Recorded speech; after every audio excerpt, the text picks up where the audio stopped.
Pero hoy nuestro enfoque va a ser las bienaventuranzas, que ese es el tema, las bienaventuranzas, actitudes y acciones benditas. Entonces, vamos a verlo desde un punto de vista básico, no vamos a ahondar, porque en cada punto podemos ahondar, pero vamos a tratar de hacerlo para que usted, saliendo de aquí, usted pueda manejar lo que es las bienaventuranzas. Entonces, cuando Jesús vino en Juan 14:25, Él dijo: si ustedes me aman, obedecerán mis mandamientos. Yo platicaba con unos hermanos la semana pasada y hablábamos acerca de que a qué se refería el Señor cuando dice: si ustedes me aman, obedecerán mis mandamientos. Y automáticamente se nos viene: no matarás, no robarás, honrarás a tu padre y a tu madre, no tomarás el nombre del Señor en vano. Mas sin embargo, cuando Jesús dijo obedecerán mis mandamientos, no se refería específicamente a eso. ¿Por qué? Porque Jesús, cada que Él se refería a esos que nosotros conocemos como mandamientos, Él siempre se refería a la ley. Pero en este caso, cuando Él dice: si ustedes me aman, obedecerán mis mandamientos, ahora vamos a ver de qué hablaba el Señor. Y para eso vamos a ver lo que es el Sermón del Monte. Entonces vamos a entrar en ese contexto, en ese tema, porque a Dios le importa mucho lo que valoramos internamente y cómo usamos nuestros dones externamente. Ahora ya sabemos que cada uno de nosotros posee un don, o más de uno, o más de dos. Ya no tenemos la excusa de decir: no, pues es que yo no sé cuál es mi don. Yo creo que muchos, a través de la clase del don espiritual, pudimos identificar las áreas en las que Dios nos capacitó, en las que nos dio un regalo, un don de parte de Él. ¿Para qué era? Para ponerlo por obra con los demás. Entonces, a partir de ahí, en ese sermón, que muchas veces, y no es malo, sino que simplemente la mayoría de iglesias en general siempre se enfocan en los escritos de Pablo, en los escritos de Pedro, y está muy bien. Y vemos las enseñanzas de Jesús de una manera: ¡oh, qué bonito! Pero yo creo que si el Señor habló esas palabras, creo que eran importantes.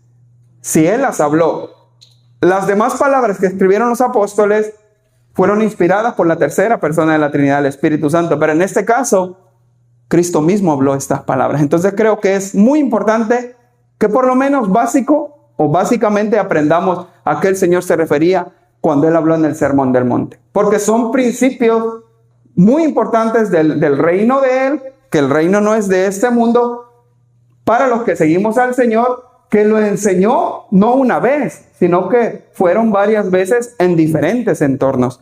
Entonces, si usted dice: ¿dónde más, hermano, enseñó el sermón? Si lo conocemos como el Sermón del Monte. El libro de Lucas, en el capítulo 6, usted puede ir al libro de Lucas, capítulo 6, versículo 17, ahí registra parte de las enseñanzas que el Señor dio también ahí. Entonces, Él abarcó en esa enseñanza del Sermón del Monte desde la ética y las actitudes internas hasta las acciones externas y sus consecuencias. Jesús sentó las bases de la verdad para todo aquel que lo siguiera. Si usted quiere seguir a Cristo, Él sentó un fundamento y una base en ese sermón. Por eso el Sermón del Monte es tan importante para nosotros que estamos en el nuevo pacto, que es por su sangre, como la ley lo era para el antiguo pacto. Así de importante era la enseñanza del Sermón del Monte para nuestra vida. Pero normalmente, por eso les decía yo, cuando hablamos de que si ustedes me aman, obedecerán mis mandamientos, pensamos que Él se refiere a la ley. Pero ahora vamos a ver que Él se refería a algo todavía más profundo. Entonces, si encontraron Lucas, si lo tiene alguien, léalo en el capítulo 6, versículo 17. Y descendió con ellos y se detuvo en un lugar llano en compañía de sus discípulos y de una gran multitud de gente de toda Judea, de Jerusalén y de la costa de Tiro y de Sidón, que había venido para oírle y para ser sanados de sus enfermedades. Entonces ahí vemos de que ahí ya no lo enseñó en un llano, en un monte, sino en un llano, pero registró que Jesús efectivamente lo dijo varias veces, estas mismas enseñanzas. ¿Por qué eran importantes? Entonces ahí tenemos la imagen. Yo me imagino que algo así fue claro, había más multitud de personas, pero estaba el Señor y toda la gente atenta escuchándola. Entonces, vamos a entrar en tema, las bienaventuranzas, actitudes y acciones benditas. Eso va a ser nuestro enfoque en esta noche. Así que vamos a empezar. Actitudes benditas. Vamos a empezar por las actitudes benditas. Las bienaventuranzas son paralelas a los 10 mandamientos. Tal es así que incluso fueron comunicadas en la cima de una montaña. Si usted se fija, la similitud de la importancia, la ley de Moisés fue dada desde el monte donde subió Moisés a que Dios le diera las tablas de la ley. Y el Señor impartió las bienaventuranzas en el monte, encima, en la parte alta de un monte. Entonces, son 10 mandamientos. ¿Cuántas bienaventuranzas son? Alguien que sepa, que no sean los hermanos Padilla, porque ellos ya saben. ¿Nadie sabe cuántas bienaventuranzas son? 12. ¿Sí ve la importancia que tenemos que prestar al Sermón del Monte? Y está bien, o sea, para eso estamos en estas clases, para aprender. Para eso estamos en estas enseñanzas. No le hemos dado muchas veces, y le digo no leemos porque yo también me pongo en ese mismo grupo de personas que no le hemos dado la importancia que merece la enseñanza de Jesús en el Sermón del Monte. Tanto es así que hasta desconocemos el número de bienaventuranzas que fueron. Así que ahora vamos a descubrir cuántas son. Hermana Carolina, ¿cuántas son? Gloria a Dios. Fueron 9. Entonces, dice en el versículo 1, usted puede ir conmigo porque no vamos a estar en el libro de Mateo capítulo 5. Ahí vamos a ir, si usted quiere ir marcando, puede ir marcando en su Biblia lo que el Señor le vaya dando en esta noche. Y vamos a hablar así, el capítulo 5, y dice el versículo 1, viendo la multitud, subió al monte, y sentándose, vinieron a él sus discípulos, abriendo su boca les enseñaba, diciendo, ¿dónde estaba él? Cuando vio la multitud, subió al monte. Entonces, si el Señor subió al monte es porque era importante lo que iba a decir ahí. Entonces, como seguimos en actitudes benditas,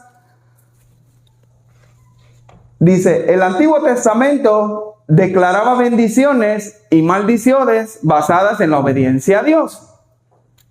Si usted puede ir conmigo, vamos a ver esas citas. No las traje aquí para no llenar mucho la diapositiva. Vaya conmigo a lo que es el libro de Deuteronomio, capítulo 28,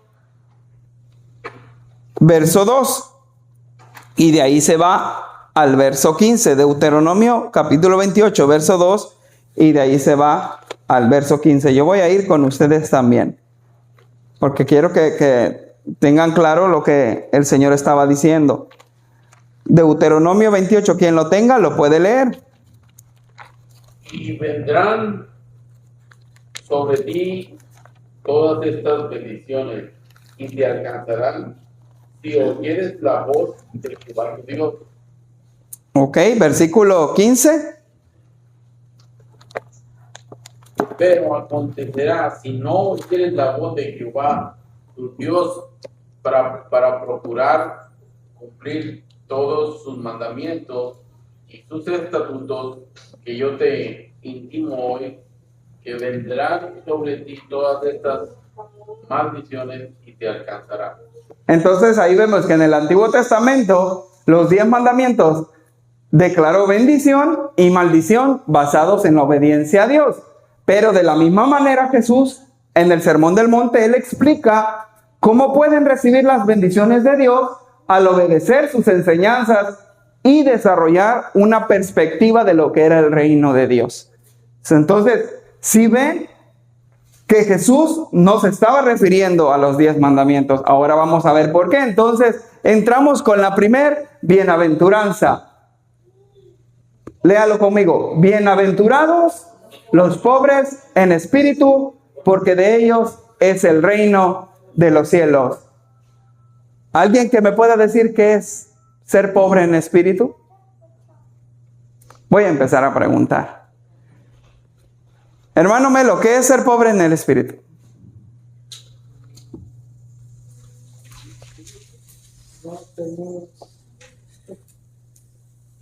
No llenarse de Dios. Ok, no llenarse de Dios. Amén. Hermano Pedro, ¿qué es ser pobre en espíritu? Ser pobre en espíritu es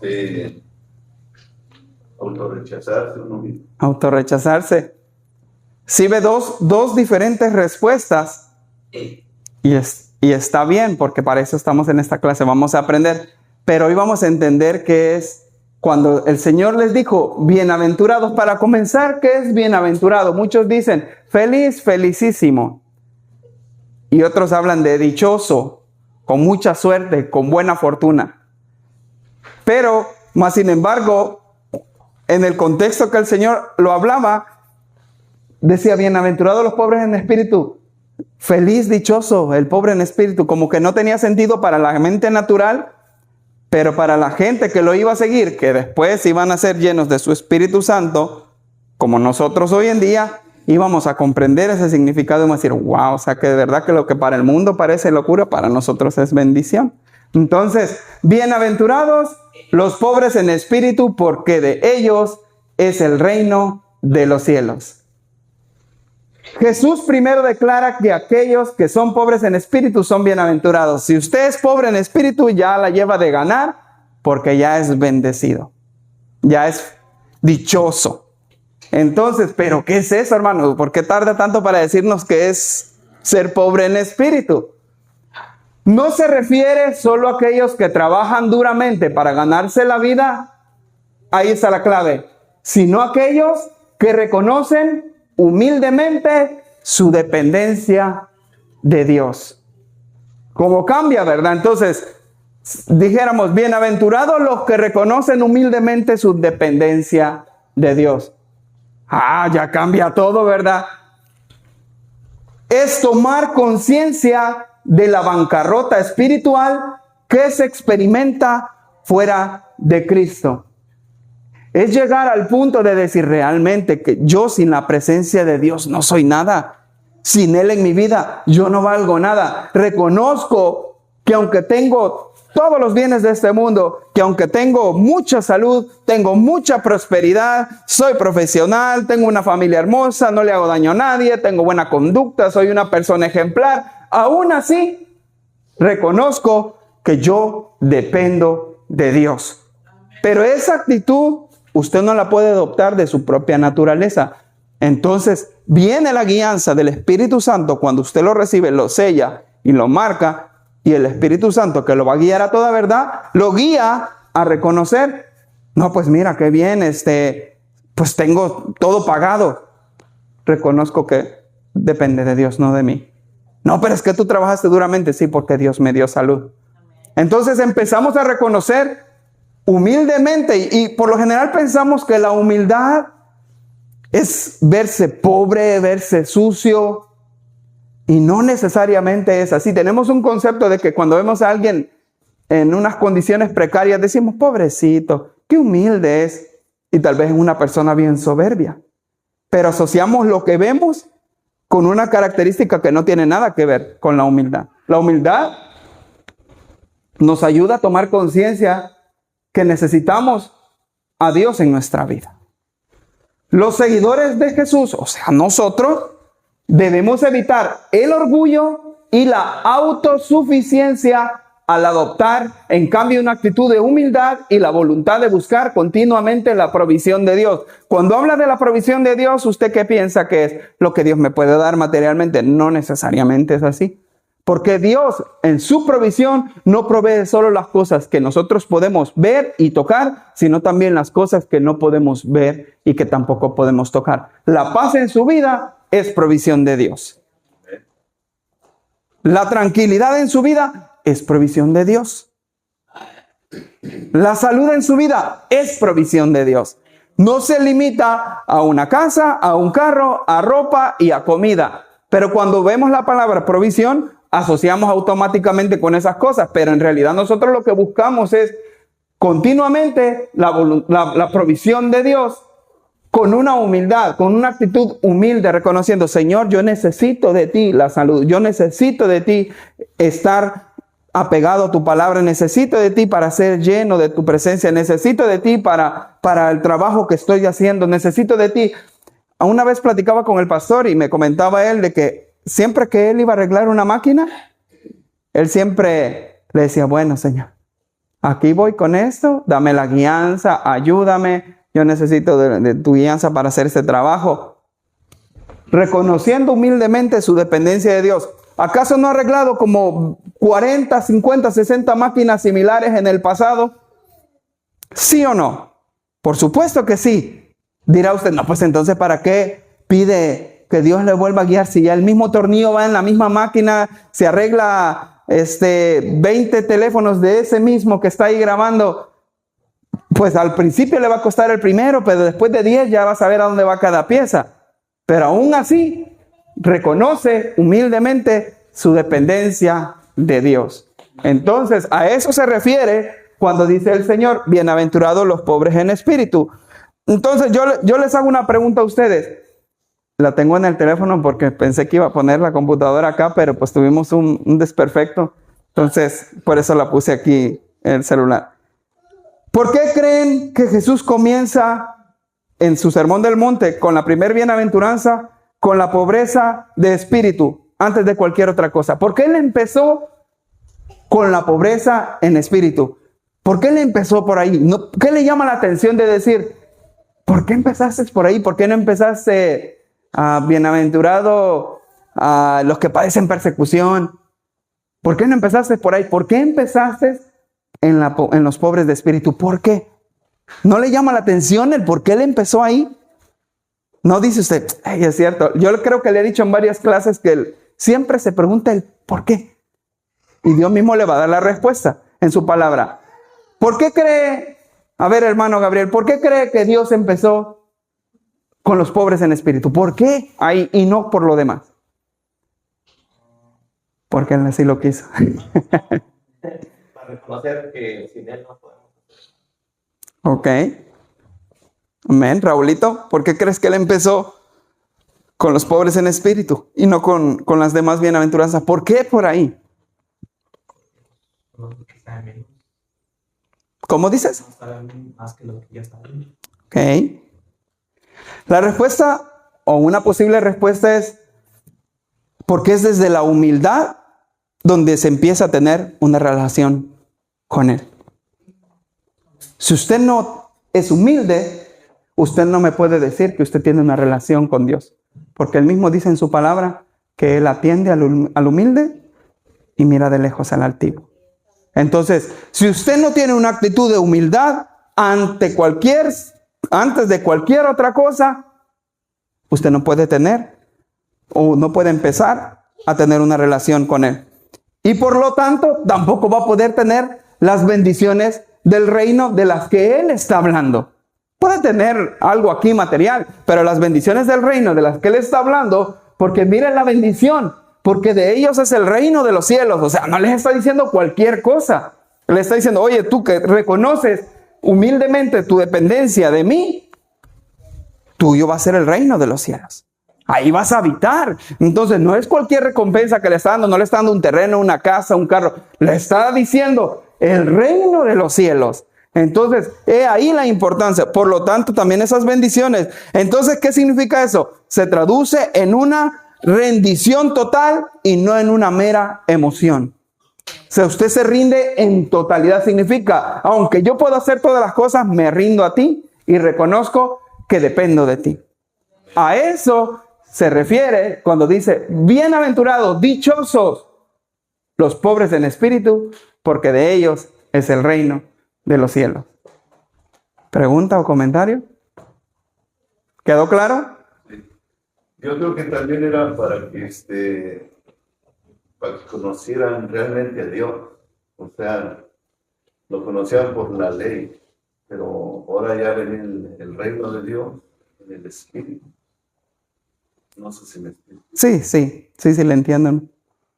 Entonces, Él vino primeramente a los pobres el Espíritu, para que supieran o conocieran cómo y de qué manera llegar o dirigirse o acercarse al Padre. Gloria a Dios. Amén, hermana Llena. Me recuerda otro versículo con la terminación que tiene ese, ¿verdad? Diciendo bienaventurados los pobres en espíritu, porque de ellos es el reino de los cielos.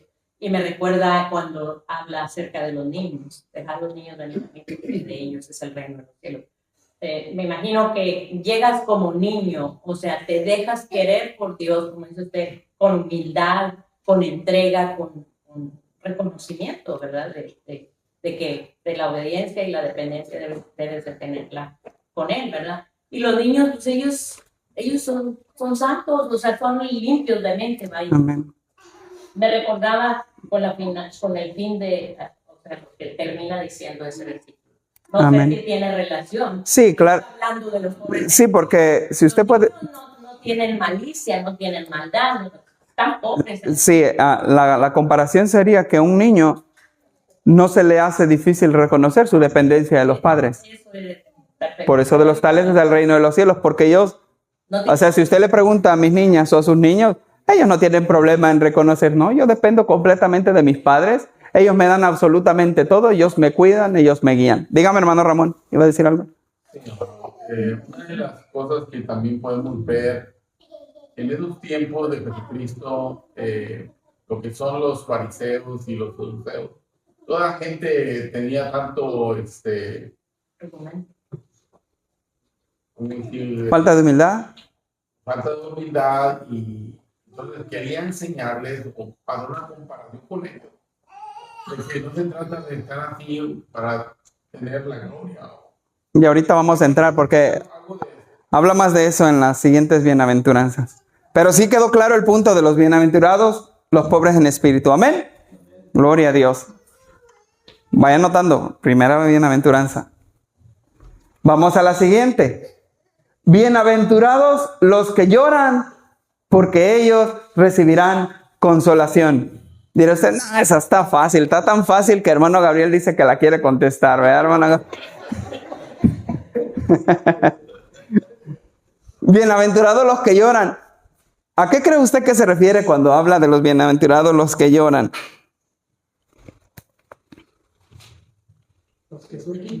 Los que sufren. Bienaventurados los que lloran. Vamos a darle, dice. Luego Jesús bendice a los que lloran. Aunque Dios nos consuela en nuestro dolor emocional, cuando nos sentimos tristes, viene el Señor y nos arrulla, nos abraza y nos consuela. Ese tipo de duelo, de tristeza, de lloro, se refiere al dolor por el pecado y por el quebrantamiento del mundo. Hay un salmo que lo ejemplifica muy bien, que es el Salmo 119, 136. Y dice, ríos de agua descendieron de mis ojos porque no guardaban tu ley. O sea, no está diciendo, y me sentí mal porque no guardaban tu ley. Ríos de agua descendieron de mis ojos. Le está diciendo, me dolía tanto ver el pueblo tan rebelde y que no quería nada contigo y no quería obedecer tu ley y querían ir en pos de otros dioses que no hablan, que no ven, que no caminan y no se mueven y no guardaban tu ley. Dice que él se sintió tan, pero tan triste que no dijo que me salieron unas lágrimas.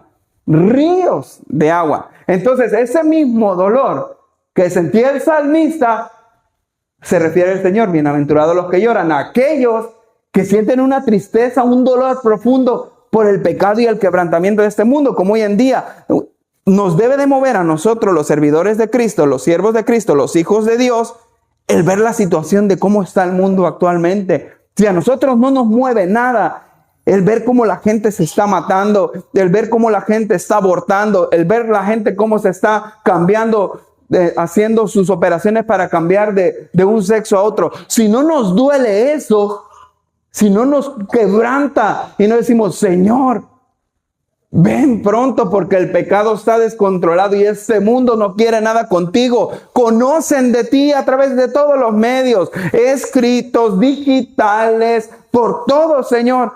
En las calles, a través de los misioneros, los matan, Señor. y no quieren nada contigo. Si usted tiene ese dolor profundo, entonces usted es bienaventurado y usted va a recibir consuelo acerca de eso. El duelo por el estado de este mundo caído a veces puede sentirse como una carga pesada que nunca será quitada. Porque decimos, Señor, yo pido porque este mundo cambie. No nos vayamos al mundo, porque mi comunidad cambie. Y no cambia, Señor. Veo que aquí a cada rato hacen fiesta y veo que en vez de buscar tu rostro, yo les invito a ir a la iglesia y no quieren nada contigo. Yo les hablo de ti y no quieren nada, pero ahí están 3, 4 de la mañana con su ruido. Lo hice algo más pequeño para no irnos al mundo. Y decir, Señor, cómo me duele que esas almas, si se mueren en ese estado, se van a ir al infierno, se van a estar una separación eterna de ti. Si no nos duele eso, entonces no podemos ser bienaventurados, porque eso nos lleva a sentir una tristeza súper profunda. Por eso cuando estamos los martes orando aquí, que el pastor siempre nos dice, oremos por los vecinos. Nos debe de doler porque es un mundo, son vecinos que no le conocen y que por lo tanto viven haciendo lo malo, viven en el pecado y viven en la situación precaria de este mundo. Nos debe de doler para que un día alumbre sobre ellos la luz del evangelio. Entonces, a eso se refiere, dichosos, bendecidos, doblemente los que lloran porque ellos recibirán consolación. ¿Estamos entendiendo? ¿Cuántas bienaventuranzas llevamos ya? 2. Así que un día Él regresará. Perdón ahí que se me quedó la Él pequeñita, error de digitación. Un día Él, imagínenselo en mayúscula porque es el Señor Jesucristo, regresará y corregirá todo lo malo. Un día Él lo va a hacer.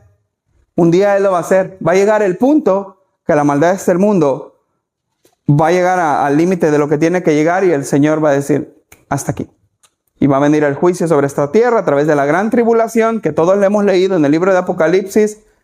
Pero sabemos de que cuando Él venga, va a corregir todo eso. Por eso no es suficiente con arreglar lo que va a quedar aquí, sino que Él va a hacer un cielo nuevo y una tierra nueva. Porque Él todo lo hace nuevo y perfecto. Siguiente bienaventuranza. Bienaventurados los mansos, porque ellos recibirán la tierra por heredad. ¿A qué creen ustedes que se refiere a los mansos? ¿Qué se le viene a la mente cuando hablamos de los mansos?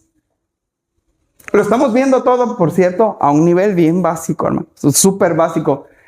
Le pedí al Señor que me ayudara a hacerlo lo más sencillo posible, porque aquí podemos ahondar en una clase completa en cada bienaventuranza, pero la idea es que todos tengamos un concepto básico de lo que el Señor quiso decir en ese sermón tan maravilloso. Entonces, bienaventurados los mansos, porque ellos recibirán la tierra por heredad. ¿Qué piensa usted acerca de los mansos? Pues igual. Una persona enseñable. ¿Alguien que esté dispuesto a ser enseñado? ¿Alguien sumiso? ¿Alguien que se somete? Amén. Muy bien, qué bueno que están con ganas. Gloria a Dios.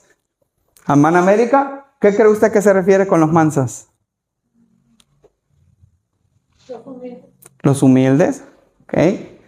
Cuando habla de los mansos, dice primero que Él bendice a los que son mansos. Esa es una clara referencia al Salmo 37:11. No lo traigo escrito, pero si usted lo puede buscar, Salmo 37:11, y lo marca, porque ahí el Señor habla acerca de eso. Salmos 37, versículo 11. Si lo tiene, lo puede leer. Pero los mansos heredarán la tierra y se recrearán con abundancia de paz. Ya lo había dicho Dios en su palabra anteriormente, que los mansos iban a heredar la tierra. Entonces el Señor, si lo vuelve a repetir, bienaventurados los mansos, dichosos, porque ellos recibirán la tierra por heredad, es porque era importante. Tanto Jesús como Moisés son descritos como mansos, lo que indican que la mansedumbre de ninguna manera implica debilidad, sino más bien, pero ya vamos a ver, lea los pasajes donde va a ver que se habla de que Moisés era manso, Números 12, versículo 3, y luego Mateo 11, 29 y Mateo 21, 5. A ver, hermana Elizabeth, Números 12, 3. Ayúdeme a hermano Pedro con Mateo 11, 29 y Gabriel con Mateo 21, 5. Números 12:3. 12, versículo 3.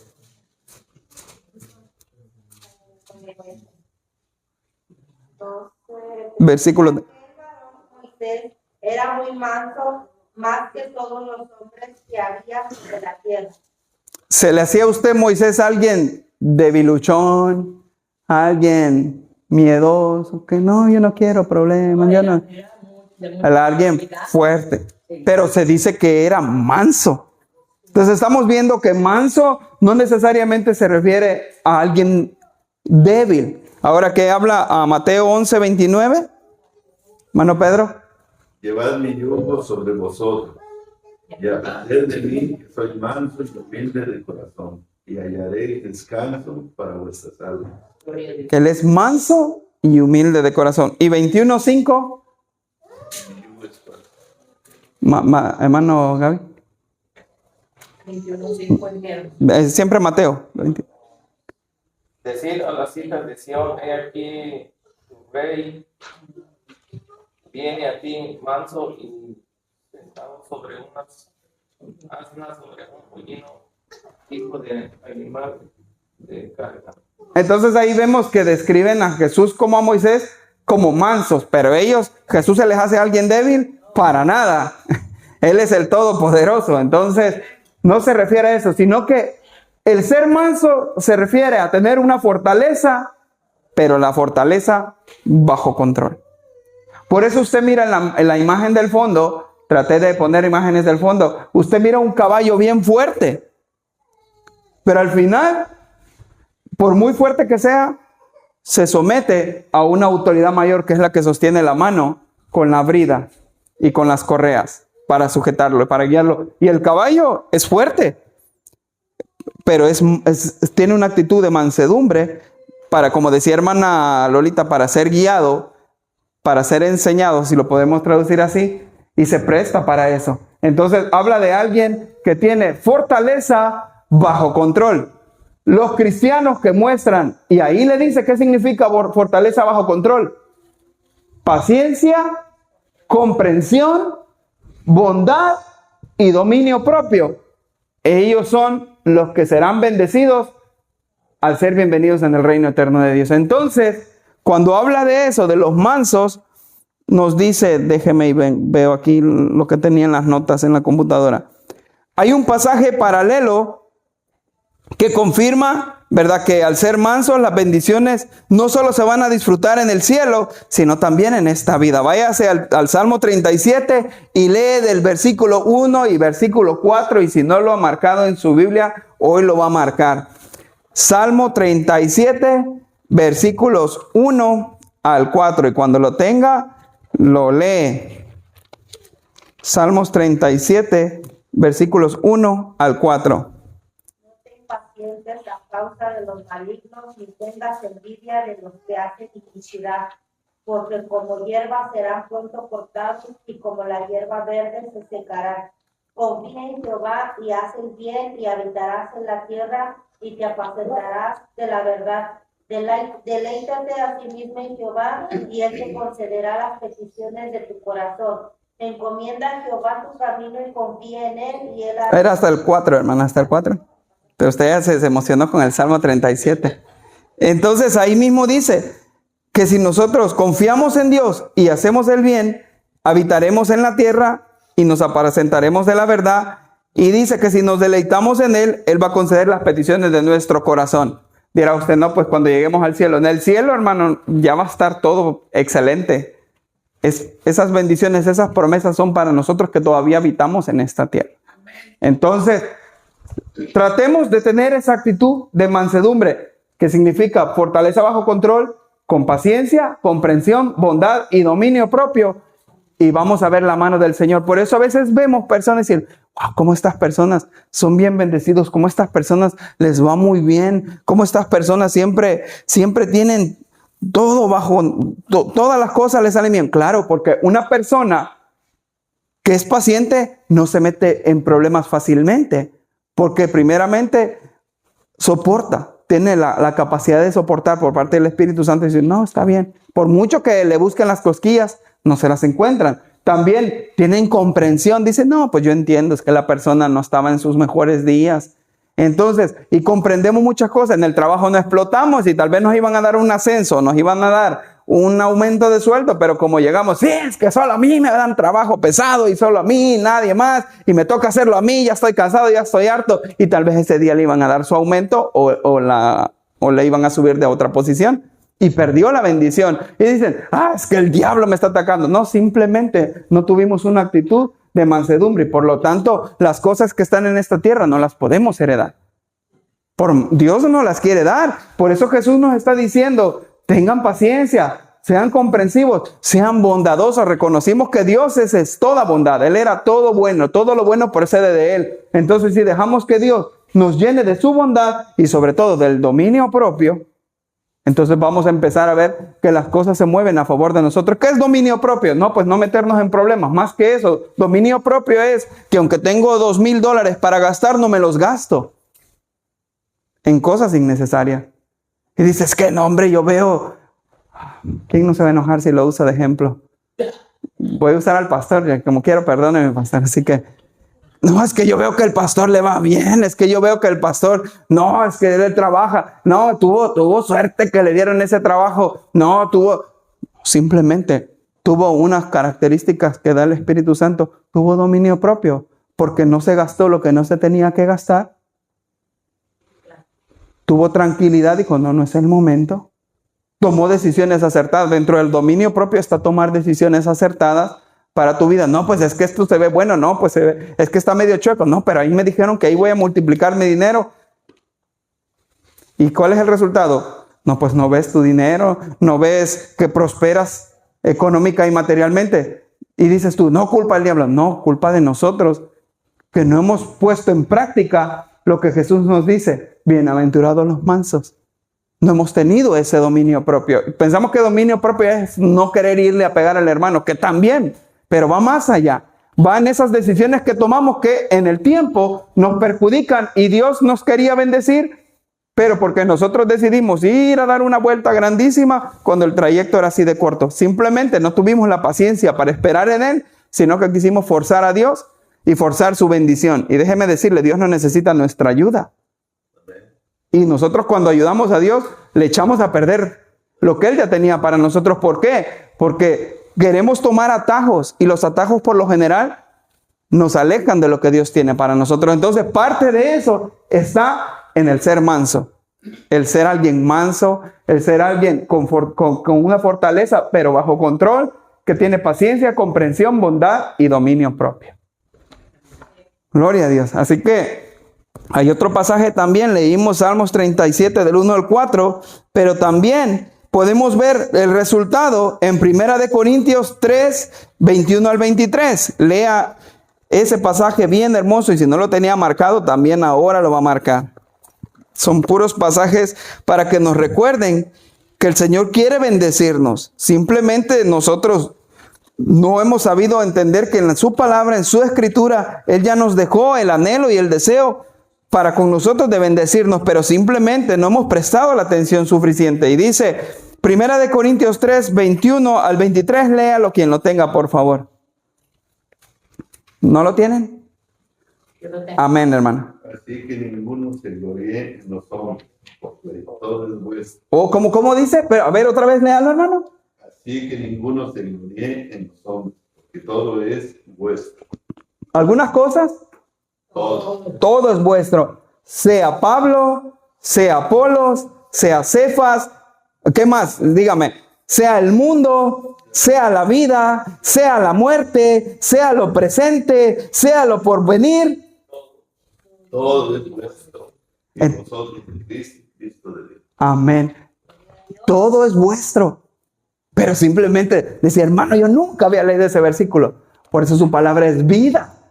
Por eso aquí está la guianza. Cuando usted lee eso dice, sí, Señor, voy a esperar en ti, voy a tener esa paciencia, voy a tener ese dominio propio, porque sé que al final tú ya prometiste que todas las cosas, sea Pablo, sea Cefas, sea el mundo, sea la vida, sea la muerte, sea lo que sea, lo presente, sea lo porvenir, todo es vuestro. Dios nos quiere bendecir, pero nosotros no somos los que permitimos que nos bendiga. porque muchas veces nos falta ser manso. ¿Quiere ser bendecido, dichoso? Aprenda a ser manso. O mejor dicho, aprendamos a ser mansos. Amén. Gloria a Dios. Estamos aprendiendo, ¿verdad? Las bienaventuranzas de Dios. ¿Cuántas llevamos? Ya ven, no están prestando atención. Nomás le hago yo así, pero yo no dije cuántas. Amén. Sí, es que si usted ve, empezamos por el versículo 3. El versículo 3 es la primera bienaventuranza. 4, 5 y ahora vamos a la sexta. Bienaventurados los que tienen hambre y sed de justicia, porque ellos serán saciados. ¿Qué significa eso? Después viene Jesús y bendice a los que tienen hambre y sed de justicia. La palabra griega para justicia implica rectitud. Bienaventurados los que tienen hambre y sed de la rectitud, pero no una rectitud cualquiera, sino es una justicia que proviene únicamente de Dios. ¿Por qué? Porque nuestra justicia es corrupta, es corrompida, es sesgada, no es imparcial.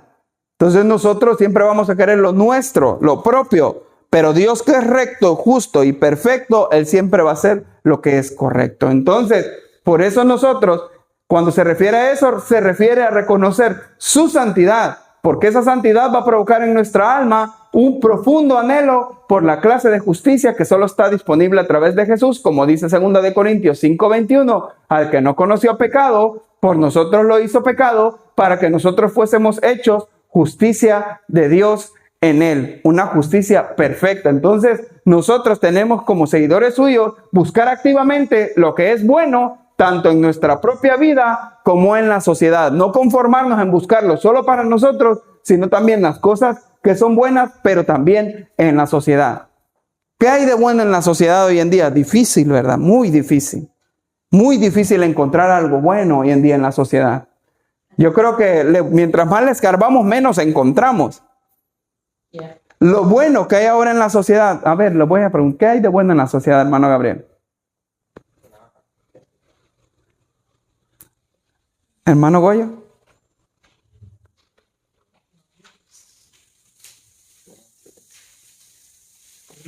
Difícil, ¿verdad? Es muy difícil encontrar algo bueno hoy en la sociedad. Pero sí hay algo bueno. Todas aquellas personas que aún no le conocen, eso, si podemos rescatar algo, necesitan conocer el Evangelio. Y hay algo aquí que es bueno, que es la presencia de su Santo Espíritu que todavía habita en este mundo. La iglesia, yo iba a decir, pero sí. Es su Santo Espíritu. Por eso cuando Él dijo, les conviene que yo me vaya, para que el Padre envíe otro defensor, al Consolador, al Paracletos. Entonces tenemos que procurar en eso, no solamente lo bueno en nuestra propia vida, la bondad en nosotros también es el mismo Espíritu Santo que habita dentro de nosotros y nos ayuda a hacer cosas correctas y agradables delante de Dios. Entonces, es desear la rectitud moral y espiritual en la presencia de Dios.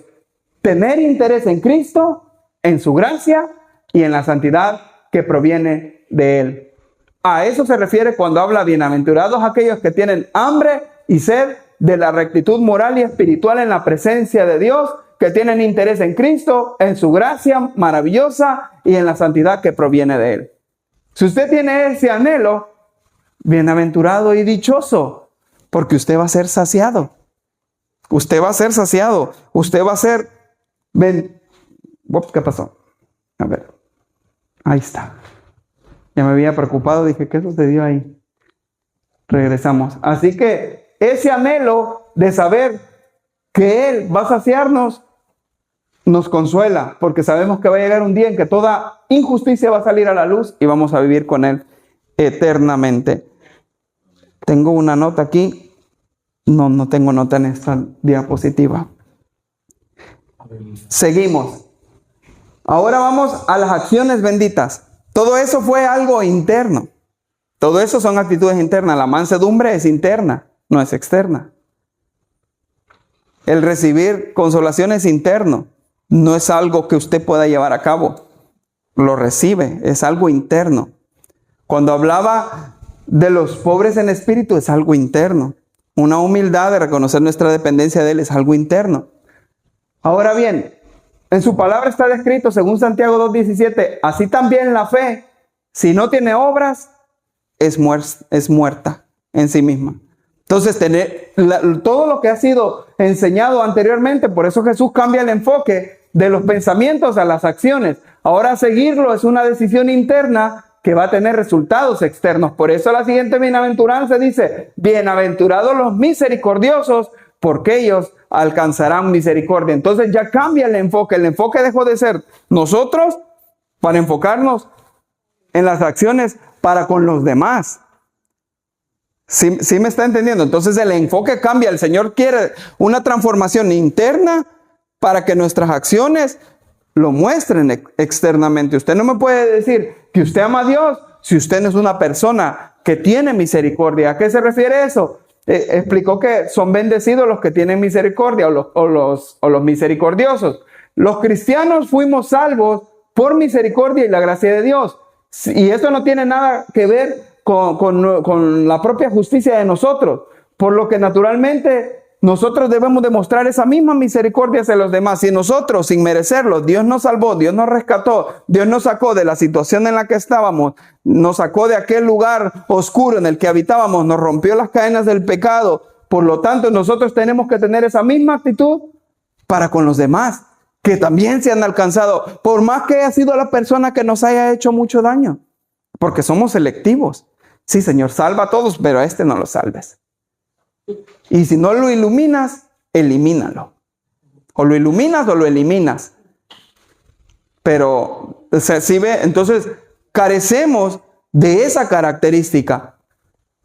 Dios continúa mostrando su misericordia, no como pago, sino como parte de un ciclo de bendición. Es un ciclo de bendición. Nosotros recibimos misericordia, nosotros damos misericordia. ¿Por qué? Váyase al Salmo 41:1 y alguien busca Proverbios 14:21.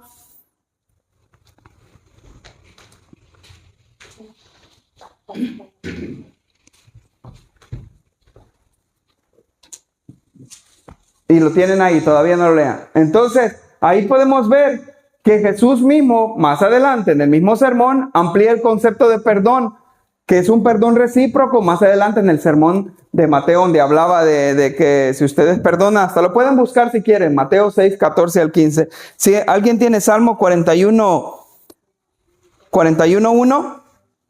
Amén. Amén, hermana Gina. Dice, bienaventurado el que piensa en el pobre, en el día malo lo librará Jehová. ¿Cuál fue la palabra que dijo al principio? Bienaventurado. Oh, entonces Dios ya hablaba de las bienaventuranzas desde antes. Entonces, bienaventurado el que se preocupa por el pobre.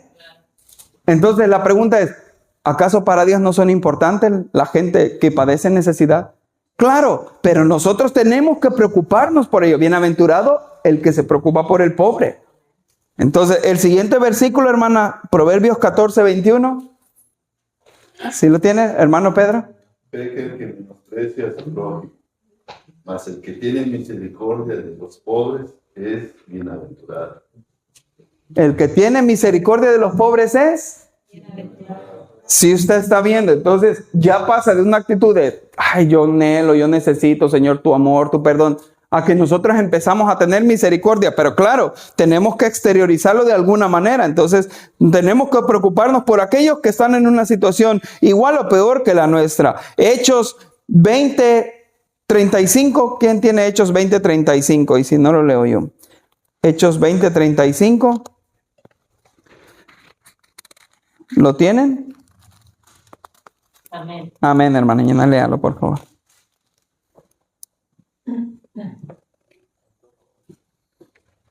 (20:35) dice, en todo os he enseñado que trabajando así se debe ayudar a los necesitados y recordar las palabras del Señor Jesús que dijo, más bienaventurado es dar que recibir. Entonces el Señor habla de que tenemos que ayudar, que tenemos que dolernos por el que padece necesidad. Y no solamente dolernos, sino que ya vimos que dolernos, un dolor profundo por la situación del mundo y todo eso, pero llevarlo a la acción. ¿Qué puedo hacer yo por esa persona? ¿Qué puedo aportar desde mi trinchera para que la situación de esa persona mejore. Hablarle del Señor, por supuesto, debe de ser la prioridad número uno, pero más allá de eso, la persona ve su necesidad. No te vas a quedar pobre porque le ayudes a alguien en el momento cuando invitas a un lunch a alguien que no tiene para comer y le hablas de Cristo. Mira, así como Dios me ha provisto a mí, ahora el Señor te provee a través de lo que Él me ha dado. Estás sembrando la palabra, pero con una acción, porque tú estás teniendo cuidado del que tiene más necesidad. Dios hace despertar en nosotros compasión hacia nuestros semejantes, haciéndonos sentir su compasión hacia nosotros de manera y forma extraordinaria. Por eso decía el Señor en Mateo 6, 14 al 15, no sé si lo encontraron, ¿alguien lo encontró? No lo buscaron, lo busco yo. Mateo capítulo 6, versos 14 al 15 dice: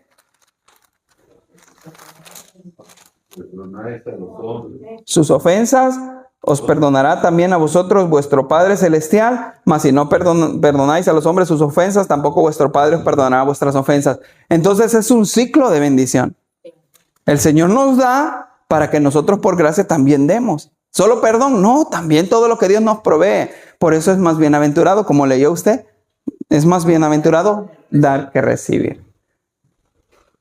Bienaventurados los de limpio corazón, porque ellos verán a Dios.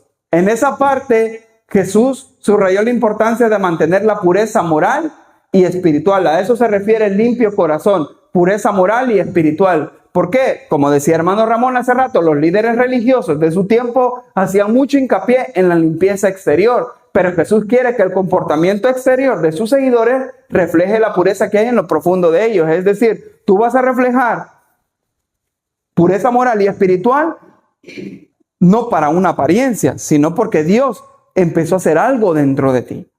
Entonces, un nuevo corazón donde fluye una nueva manera de ser y de actuar. Esa es la pureza moral. Y a eso se refiere dichoso y bendecido aquel que tiene esa pureza moral y espiritual. ¿Por qué? Porque seguirlo con esa clase de integridad significa que algún día vamos a disfrutar la bendición de ver a Dios cara a cara. Nadie puede ver a Dios cara a cara si no es puro y limpio. Y dirá usted, pues nunca lo vamos a lograr. Claro, pero recuerden que no es a través de nosotros, siempre es a través de Jesucristo. Fue Él quien abrió el camino al Padre. Él es el camino, Él es la verdad, en la vida. Él es el que intercede por nosotros todo el tiempo, mostrándole sus marcas al Padre. Por Él morí yo, aquí está mi sangre. Por eso el Dios Padre no nos mira a nosotros. Él mira la sangre de su Hijo. ¿Por qué? Porque si no, de lo contrario, nosotros no podemos alcanzar ese estado. Pero Él nos da la fuerza. Dice su palabra que Él pone el querer como el hacer. Entonces, a veces nos esforzamos y nos cansamos y decimos, es que yo no puedo lograr, Señor, es que yo no puedo dejar eso, porque lo sigues intentando en tus fuerzas. Cuando lo que tienes que hacer es pedirle al Señor, ponme el querer, Señor, yo no puedo dejar esto, pero tú sí puedes hacerlo para que yo lo deje. En mis fuerzas lo he intentado y todas las veces que lo he intentado he fracasado. Es que no puedo dejar de decir maldiciones, Señor. Ya tengo tantos años en el cristianismo y sigo diciendo maldiciones. Es que las decía desde muy joven. No he dejado el vicio. Me dan ganas siempre saliendo de la iglesia de tomarme una helada, Señor. Pero es que no puedo. Porque lo sigues intentando en tus fuerzas. Deja que Dios te ponga el querer como el hacer. Si Él te salvó, que era lo más difícil. Nadie podía salvarnos y Él te salvó. Él puede hacer todo lo demás. Simplemente, si puedes creer, porque para el que cree, todo le es posible. Entonces, creamos que el Señor nos puede dar ese limpio corazón, esa pureza moral y espiritual. Cuando usted descanse en que Dios lo puede hacer, usted va a empezar a ver un cambio sustancial en su vida. No porque usted así lo decidió, porque usted quiso en sus fuerzas, sino porque Dios vio la necesidad de usted y dijo, ya reconoció que en sus fuerzas no la puede hacer. Entonces empieza el Señor a obrar. Y cuando viene a darse cuenta, wow, ya dejé el vicio, wow, ya dejé esto. Y yo siempre lo intenté y no pude, porque por fin decidiste descansar en la gracia del Señor. Así que eso se refiere a los de limpio corazón. Bienaventurados los pacificadores, porque ellos serán llamados hijos de Dios. Ahí dice que esos serán bendecidos, aquellos cristianos que ayudan a encontrar la paz con Dios a otros, así como nosotros la encontramos. Como dice 2 Corintios 5:18, todo esto proviene de Dios, quien nos reconcilió consigo mismo por Cristo y nos dio el ministerio de la reconciliación. entonces estamos más que llamados y capacitados para llevar las buenas nuevas de salvación a otros y también presentar ese plan de salvación que nos salvó a nosotros también, y así nosotros vamos a empezar a ser pacificadores. Entonces usted va a ser bendecido y dichoso porque usted empieza a llevar las buenas nuevas de salvación. Empieza a ser un pacificador, un agente de paz, pero no se limita solo ahí, porque sino que también estamos llamados a trabajar activamente en resolver conflictos. Y usted dirá, hermano, me tengo que ir a meter en problemas. No, no necesariamente, pero sí podemos fomentar la armonía en nuestra comunidad. Entonces, no le está hablando de que cada charco que vea brinque dentro del charco. No, simplemente que cuando alguien le pida algo, oye, mira, sea un agente de paz, sea un agente de orden, un agente de cambio. ¿Por qué? Porque en sus fuerzas lo va a hacer. No, porque usted es cristiano lavado por la sangre de Jesús y está más que capacitado para poder hacer eso. ¿No le ha llamado la atención que usted como cristiano a veces las personas se le acercan? Oye, tú que eres temerosa de Dios, mira, tengo esta situación. ¿Cómo me puedes ayudar? Es una oportunidad de oro para que usted sea dichoso, bendecido al ser un pacificador. Yo creo que a todos nos ha pasado alguna vez que llega alguien y le expone eso. Oye, mira esta situación y yo no sé qué hacer. Me quiero dejar con mi esposa. No, pues divórciate. No, no le va a decir eso. No, mira, dice el Señor que Él puede restaurar. Y yo creo en un Dios que restaura y empieza a compartir su testimonio. Y a través de eso, el Señor empieza a obrar en la vida de los demás. Y llegamos a casi la última. Bienaventurados los que padecen persecución por causa de la justicia, porque de ellos es el reino de los cielos. Ahí esa sí está bien clara. Habla de aquellos que son perseguidos por hacer lo correcto. Son bendecidos con el mismo don que los pobres en espíritu. La misma bienaventuranza, el mismo regalo, la misma recompensa, el reino de los cielos. Entonces, ¿qué le está diciendo eso? Que aquel que se somete humildemente y reconoce humildemente la dependencia de Dios, y aquel también que es perseguido por la causa de la justicia de Dios, tienen la misma recompensa. Entonces, ¿qué le está diciendo eso? Que es muy importante tanto el ser humilde, pero también como levantarse y hablar de Jesús a los demás, aunque eso implique ser perseguidos.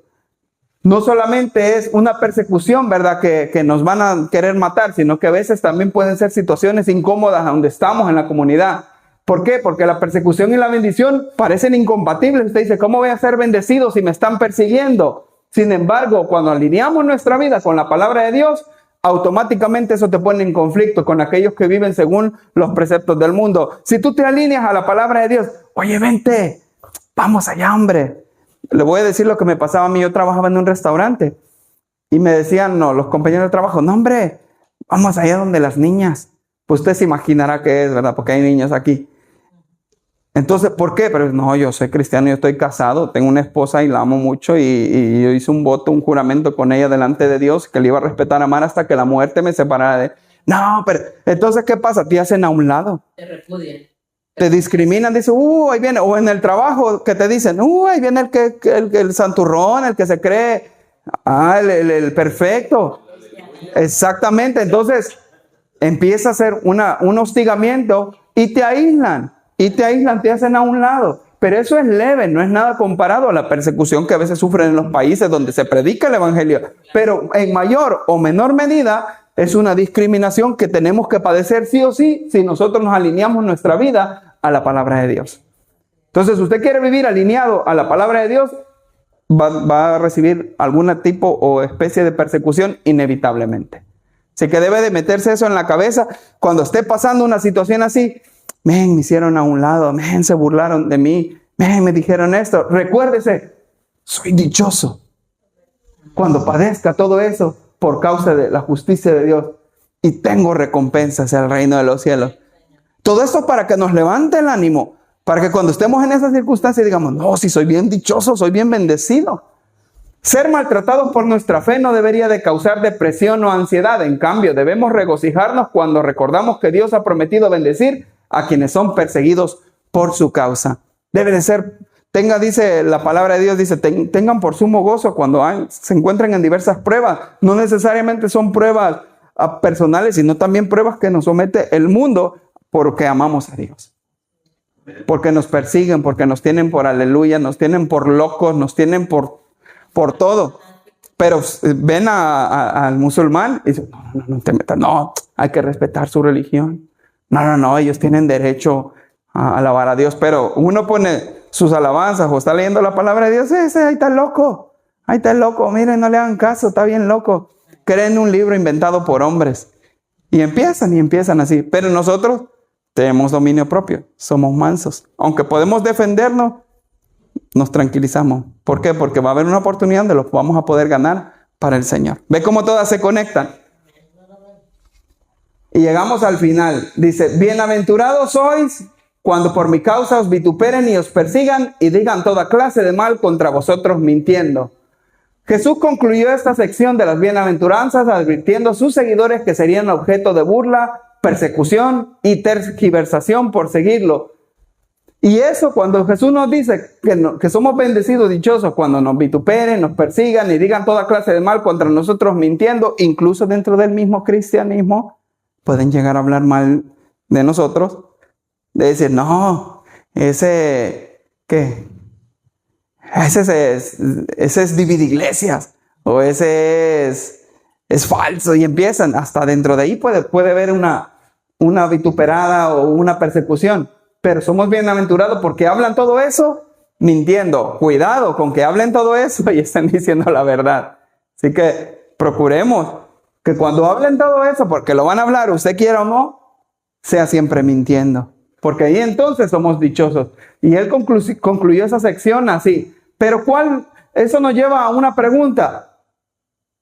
¿Cuál debería ser nuestra respuesta ante eso? Ante la vituperación o a que nos persigan o a que digan toda clase de mal contra nosotros. ¿Cuál debería ser nuestra respuesta ante eso? ¿Cómo deberíamos de responder? Pues, no sé, no responder, ¿vale? Dejarlo ir. La respuesta está en el siguiente versículo. El contexto. El siguiente versículo nos da la respuesta. Gozaos y alegraos, porque vuestro galardón es grande en los cielos, porque así persiguieron a los profetas que fueron antes de vosotros. Esa es nuestra respuesta. Cuando empiecen a hablar mal de nosotros, sea en la iglesia, sea afuera, sea en el mundo, nos empiecen a vituperar, nos empiecen a decir todo eso. Somos dichosos, gocémonos y alegrémonos, porque ya tenemos un galardón grande en los cielos. Solo es cuestión de tiempo, hermanos. Si supiéramos qué tan cerca estamos, hermanos, si el Señor ya nos mostrara literalmente, mira, te queda tanto para que yo ya venga por ustedes, yo creo que eso nos debe de llenar de gozo, ya saber que el Señor está a las puertas, hermano, está, pero que ya no falta nada. Él nos recordó que vamos a estar en buena compañía, ya que los profetas del Antiguo Testamento fueron tratados de la misma manera. No muchos años después, los apóstoles, cuando Él les dijo eso, experimentaron la persecución para lo que Jesús les había preparado. Después de ser interrogados y azotados y amenazados, la actitud de los apóstoles responde a este principio fundamental. Lea Hechos 5:41. Hechos 5:41. Y ahí va a ver cuál fue la actitud de ellos. En Hechos capítulo 5, versículo 41. ¿Lo tiene? Amén. Dice, y ellos salieron de la presencia del concilio gozosos. ¿Cómo salieron? Gozosos de haber sido tenidos por dignos de padecer afrenta por causa del nombre. Salieron gozosos, dice. Les hicieron de todo, pero salieron gozosos. Por eso, gocémonos y alegrémonos. Ellos salieron de la presencia del concilio gozosos de haber sido tenidos por dignos de padecer afrenta por causa del nombre. Así que ahora que hemos visto las bienaventuranzas, podemos ver que sí son importantes. Yo le hago la atenta invitación de que cuando llegue a su casa, léalas con detenimiento. Medite en ellas, en cada palabra que Cristo dijo, medite en lo de la pobreza del espíritu, léalo 1, 2, 3. ¿Son cuántos versículos? Son 12 versículos. Del 1 al 12, enfóquese. Y Dios le va a hablar y va a ver usted, se va a autoevaluar, porque realmente la bienaventuranza se le conoce como el mapa de nuestro corazón, porque nos ayuda a descubrir en dónde estamos. ¿Dónde estamos? ¿Somos misericordiosos? ¿Somos mansos? ¿Tenemos dominio propio? ¿Somos pobres en espíritu? ¿Reconocemos a Dios en todas las áreas de nuestra vida. Nos ayuda a ubicarnos donde estamos para que cuando internamente el Señor empiece a transformar nuestras vidas, externamente vamos a proyectar esa transformación. Así que con eso le digo, póngase de pie.